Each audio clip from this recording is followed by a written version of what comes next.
السلام علیکم ورحمۃ اللہ۔ امید ہے کہ آپ لوگ خیریت سے ہوں گے۔ اپنی مصروفیت سے چند منٹ نکالیں اور سورۃ الفاتحہ کی آیت نمبر 5 کا ترجمہ اور تفسیر کو سمجھنے کی کوشش کریں۔ اہدنا الصراط المستقیم، ہم کو سیدھے راستے پر چلا۔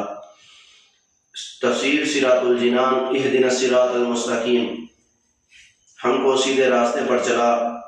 اللہ تعالیٰ کی ذات و صفات کی معرفت کے بعد اس کی عبادت اور حقیقی مددگار ہونے کا ذکر کیا گیا ہے، اور اب یہاں سے ایک دعا سکھائی جا رہی ہے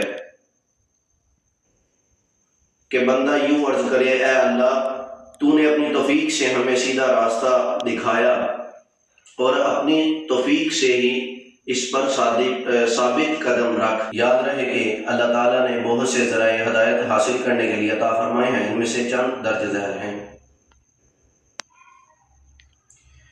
انسان کی ظاہری اور باطنی صلاحیتیں جنہیں استعمال کر کے بندہ ہدایت پا سکتا ہے۔ زمین و آسمان میں اللہ تعالیٰ کی بہت سی نشانیاں ہیں جن پر غور و فکر کر کے بندہ ہدایت پا سکتا ہے۔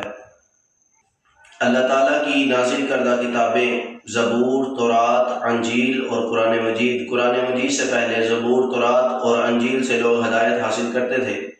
اب قرآن کریم پر غور و فکر کر کے بندہ ہدایت پا سکتا ہے۔ اہدنا الصراط المستقیم سے معلوم ہونے والے احکام۔ اس آیت سے 3 باتیں معلوم ہوئی۔ ہر مسلمان کو اللہ تعالیٰ سے سیدھے راستے پر ثابت قدمی کی دعا مانگنی چاہیے، کیونکہ سیدھے راستے پر ہی بندہ منزل مقصود تک پہنچتا ہے، اور ٹیڑھے راستے پر بندہ مقصود تک نہیں پہنچ سکتا۔ اللہ تعالیٰ ارشاد فرماتا ہے کہ عقل والے اس طرح دعا مانگتے ہیں: ربنا لا تزغ قلوبنا بعد إذ هديتنا وهب لنا من لدنك رحمة إنك أنت الوهاب۔